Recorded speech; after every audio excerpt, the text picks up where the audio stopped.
Fear files के इस दहशत भरे एपिसोड में आज आप देखेंगे हॉन्टेड सॉन्ग की कहानी। ये कहानी है सिमरन की, जो कि अपनी आंखों में ख्वाब लेकर आई थी माया नगरी मुंबई के अंदर सिंगर बनने के लिए। लेकिन उसके साथ हुई कुछ ऐसी अजीबोगरीब घटना जिसके बाद से उसकी पूरी जिंदगी एकदम से बदल गई। आखिर क्या हुआ था सिमरन के साथ, क्यों उसे वो बार बार भूतिया गाना सुनाई देता था, ये जानने के लिए देखते रहिए फियर फाइल्स, डर की सच्ची तस्वीरें। इस कहानी की शुरुआत में हमको यह बताया जाता है वहां एक गाने का बहुत ही ज्यादा खौफ था।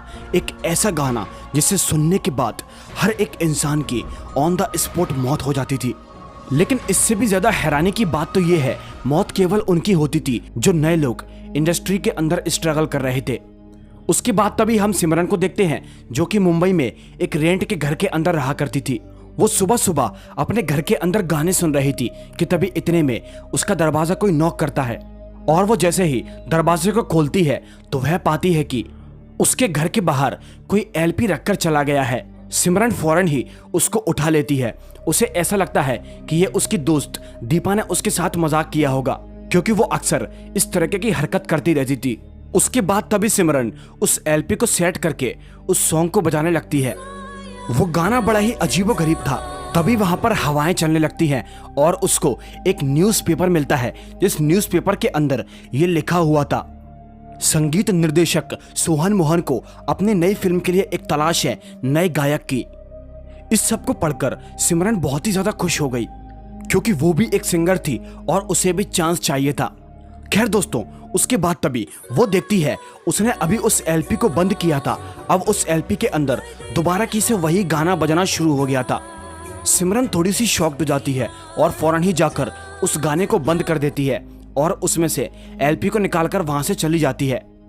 दोस्तों, इसके बाद तभी उसके जाते ही हम देखते हैं कि ना जाने कौन उस एलपी को दोबारा किसी सेट करके उस गाने को फिर से बजाने लगता है। भाई आखिर कौन था वो जो उस गाने को बार बार बजा रहा था? उसके बाद तभी यहाँ से सीन कट हो जाता है और हम देखते हैं सिमरन को, जो कि अपने म्यूजिक का ऑडिशन देने के लिए गई थी। अभी वो ऑडिशन रूम के बाहर बैठकर रिहर्सल करे जा रही थी। सिमरन की आवाज बड़ी ही सुरीली थी और वो अपनी सुरीली आवाज में एक गाना गा रही थी। लेकिन तभी अचानक से उसको वही गाना सुनाई देता है जो गाना कल उसने अपने घर के अंदर बजाया था। वो फौरन ही वहां से उठती है और वो सामने बैठी औरत से कहती है कि तुम इस गाने को बंद कर सकती हो। लेकिन वो औरत उससे कहती है यहाँ पर तो कोई भी गाना नहीं बज रहा। दोस्तों, इस सब से हमको ये पता चल चुका था कि वो गाना केवल और केवल सिमरन को ही सुनाई पड़ रहा था। वो गाना बंद हो जाता है। उसके बाद तभी सिमरन अपनी जगह पर दोबारा किसे बैठती है और रिहर्सल करना शुरू कर देती है। लेकिन थोड़ी देर के बाद वो गाना फिर से बजना शुरू हो जाता है। इस बार सिमरन हैरानी के साथ साथ डर भी जाती है और अब वो घबराकर यहां वहां देखने लगती है, लेकिन उसे कुछ भी दिखाई नहीं देता। वो औरत उससे पूछती भी है कि आखिर तुम्हें क्या हो गया है, लेकिन सिमरन उसे कुछ भी नहीं बताती और वो गाना लगातार लगातार केवल बजे जा रहा था। ये साया रात का, इतना खौफनाक गाना दोस्तों, जिसे सुनकर अच्छों की रूह कांप जाए। सिमरन मजबूर हो जाती है और वहां से फौरन ही अपना बैग लेकर भाग जाती है। वो अपने घर एक टैक्सी में बैठकर जा रही थी, लेकिन तभी वो देखती है वो टैक्सी वाला भी वही गाना गाना शुरू कर देता है, जिसे देखकर सिमरन और भी ज्यादा डर जाती है और वो उसकी टैक्सी से उतरकर वहां से भाग जाती है। उसे कुछ भी समझ में नहीं आ रहा था कि आखिर उसके साथ ये क्या हो रहा है। ये वही गाना उससे बार बार सुनाई क्यों पड़ रहा है। खैर वो वहां से बस केवल भागे जा रही थी। रात काफी हो चुकी थी। वो भागते भागते काफी आगे निकल जाती है और तभी हम देखते हैं सिमरन के पीछे से एक बहुत ही बदसूरत सी शक्ल वाली औरत उसके पीछे पीछे चलते हुए आ रही थी। आखिर कौन थी वो इतनी खौफनाक सी शक्ल वाली चुड़ैल? ये जानने के लिए वीडियो में एंड तक जरूर बने रहिएगा। सुबह हम देखते हैं कि उसकी दोस्त दीपा उसके पास आई थी और उससे कह रही थी कि तुझे उस एलपी को नहीं रखना चाहिए था, तुझे तो पता है यहाँ पर उस भूतिया वाले गाने का कितना खौफ है। लेकिन सिमरन उससे कहती है मुझे लगा कि ये तू दे गई होगी। खैर दीपा उसे हिम्मत देने की कोशिश करती है और उससे कहती है इस सब बातों को भूलकर तू अपने करियर पर ध्यान दे। इसी बीच हम देखते हैं कि वो चुड़ैल वहां पर बैठी बैठी उनकी बात को सुन रही थी। दोस्तों उसके बाद तभी हमको थोड़ा सा आगे का सीन दिखाया जाता है, जहां हम देखते हैं सिमरन को, जो कि अपने ऑडिशन की रिहर्सल कर रही थी।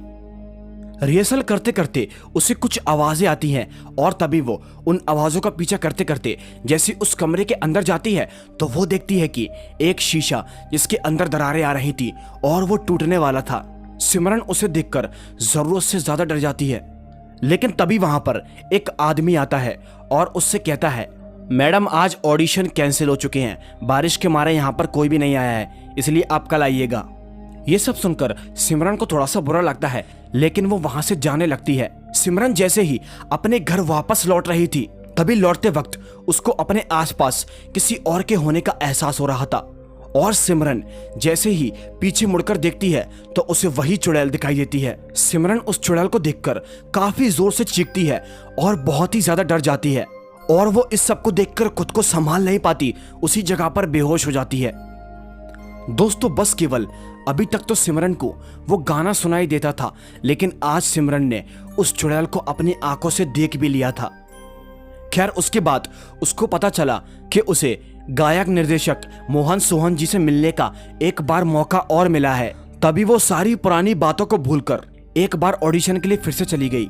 वहां जाकर उसे वही औरत मिलती है और वो उससे कहती है, तू यहाँ क्यों आ गई है, तू तो पागल है, आखिर तू भला क्या सिंगर बनेगी। लेकिन तभी उसको एक आदमी बुलाने के लिए आता है और तभी सिमरन ऑडिशन रूम में ऑडिशन देने के लिए चली जाती है। अंदर जाने के बाद सिमरन उनको अपने सुरीली आवाज में वही गाना सुनाती है। उस गाने को सुनकर वो दोनों म्यूजिक डायरेक्टर सिमरन से ये कहते हैं कि हमारी अगली फिल्म में तुम्हें इस गाने को गाओगी, जिसे सुनकर सिमरन बहुत ही ज्यादा खुश हो जाती है। लेकिन दोस्तों इसी बीच सिमरन को उसी कमरे के अंदर छत के ऊपर वही चुड़ैल दिखाई देती है, जिसे देखकर सिमरन कुछ अजीबोगरीब प्रकार की हरकतें करना शुरू कर देती है, जिस वजह से उस म्यूजिक डायरेक्टर को यह लगता है कि सिमरन पागल है। सिमरन उन दोनों से कहती है, वो मुझे मार डालेगी, मुझे बचा लो। लेकिन वो उसकी बात को नहीं सुनते और तभी वो उसको वहां से बाहर निकलवा देते हैं। सिमरन उनसे काफी रिक्वेस्ट करती है, लेकिन वो उसकी बात को नहीं सुनते और अब सिमरन के हाथ से ये मौका भी जा चुका था। जब वो वापस अपने घर आती है तो उसे वही गाना फिर से सुनाई देता है। उस रात सिमरन बहुत ही ज्यादा डिस्टर्ब हो जाती है, क्योंकि उसे वो गाना बार बार लगातार सुनाई दे रहा था और रेडियो में उसे एक आवाज और सुनाई दी थी। इस गाने को जिसने संगीत दिया है उसका नाम है मशहूर संगीतकार मोहन सोहन जी। इसे सुनकर वो और भी ज्यादा हैरान हो गई थी। खैर सिमरन वहां से भागने की कोशिश करती है, लेकिन वो दरवाजा बंद हो जाता है। उसके बाद तभी हमको अगले दिन का सीन दिखाया जाता है। सुबह उसके घर पर दीपा आई थी और वो उससे ये कह रही थी कि इस गाने से मोहन सोहन जी का कुछ तो कनेक्शन जरूर है। और तभी इसी चीज को देखकर दीपा और सिमरन उसी औरत के पास पहुंचती हैं उस एलपी को लेकर। वो उस औरत से उस एलपी के बारे में कुछ पूछना चाहती है, लेकिन वो औरत उस एलपी को देखकर इस तरीके से डर जाती है जैसे कि वो इस एलपी के बारे में पहले से कुछ जानती हो। वो उन्हें उस एलपी के बारे में कुछ भी नहीं बताती, लेकिन वो दोनों उससे काफी जिद करने लगते हैं। और तभी वो औरत एक बात कहती है, अगर तुम इस एलपी से बचना चाहती हो तो इस एलपी को तोड़ दो। और ये कहकर वो वहां से चली जाती है। और दीपा भी उससे यही कहती है कि तुम उस औरत की बात को मानो और उस एलपी को तोड़ दो। तभी वो उसे लेकर अपने घर आ जाती है और दीपा लगातार उससे एक ही बात कही जा रही थी कि तुम इस एलपी को तोड़ दो। इसी के साथ साथ दोस्तों तभी हम देखते हैं वो चुड़ैल उनके सामने आ जाती है। सिमरन फौरन ही उस एलपी को तोड़ने के लिए भागती है और तभी वो चुड़ैल दीपा को हवा में लटका देती है। उसके बाद वो चुड़ैल सिमरन को रोकने के लिए भागती है, लेकिन इतने में सिमरन उस एलपी को तोड़ देती है, जिस वजह से वो चुड़ैल वहां से गायब हो जाती है। लेकिन सिमरन को एक बहुत ही बड़ा दुख था, अब उसने अपने दोस्त यानी कि दीपा को खो दिया था। उस चुड़ैल ने दीपा को जान से मार दिया था। उसको डॉक्टर के पास ले जाने के बाद पता चला कि वो तो हार्ट अटैक से मरी थी, लेकिन ये तो सिमरन ही जानती थी कि आखिर उसकी मौत की वजह क्या है। उसके बाद तभी इस घटना के बाद सिमरन अपने घर चंडीगढ़ वापस चली गई। वहां जाकर उसकी माँ उसे समझाती है। वो उससे कहती है कि तुम्हें इतनी आसानी से हार नहीं माननी चाहिए, तुम्हें दोबारा मौके मिल जाएंगे। उसके बाद तभी सिमरन को एक ख्वाब आता है जहां उसकी माँ के शरीर के अंदर वो चुड़ैल प्रवेश कर चुकी है और उससे कह रही है कि तू बंबई वापस चली जा, वरना मैं तेरी माँ को जान से मार दूंगी। आखिर ऐसी क्या बात थी जो वो उसे वापस बंबई जाने को कह रही थी। सिमरन को अपनी माँ की बहुत ही ज्यादा फिक्र थी और इसीलिए वो बंबई वापस चली जाती है। मुंबई पहुंचकर वो फौरन ही सोहन मोहन जी से मिलती है और उस गाने के बारे में उनसे पूछने की कोशिश करती है, लेकिन वो उसे उस गाने के बारे में कुछ भी नहीं बताते। वो उससे कहते हैं कि हम इसके बारे में कुछ भी नहीं जानते और फौरन ही सिमरन को बाहर निकलवा देते हैं। उसके जाते ही मोहन सोहन से कहता है, आखिर ऐसा कैसे हो सकता है, हमने इतनी सारी पूजा पाठ करवाई फिर भी वो आत्मा वापस कैसे आ सकती है। और दोस्तों इसके बाद पता चलती है हमको इस कहानी की पूरी सच्चाई।